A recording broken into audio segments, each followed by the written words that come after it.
তাহলে কাঠগোলা। ও আচ্ছা, এই মুহূর্তে আমরা চলে এসেছি কাঠগোলার, মানে যেখানে আমাদের নবাব সাহেব এসে বসতো, সবার সঙ্গে মানে বৈঠকখানা করতো, সেখানে এই মুহূর্তে আমরা চলে এসেছি। ও আর এখানে দেখতে পাচ্ছ এটা একটা জলের ফোয়ারা ছিল তখনকার আমলে, কিন্তু এখন এটা ইদানিং কি নাম সেটা আমরা সঠিক জানি না। তো এই আমাদের সেই জায়গা। বন্ধুরা জানলে হ্যাঁ। জানাবেন। এই যে চলে এসছে আমাদের মামা। আপনি কিছু বলবেন এই জায়গাটার বিষয়ে? ফটো তোলার জন্য একটু পোস্ট নিলাম, কিন্তু ভিডিও হয়ে গেল, কিছু করার নেই। আর কি ফটো? আচ্ছা, আপনার হয়ে গেছে এটা ফটো? হয়েছে। আচ্ছা, চলে আমাদের সেই মাস্টার মশাইয়ের কাছে চলে এসেছি। আপনি কিছু বলবেন আমাদের এই বিষয়ে, আজকের বিষয়ে কিছু বলতে চান?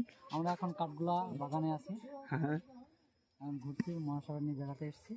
মৌলানা সাহেব এই তো আমাদের এখানে বসে আছে আমাদের গ্রামে। রহমতুল্লাহি ওয়া বারাকাতুহু। ওয়ালাইকুম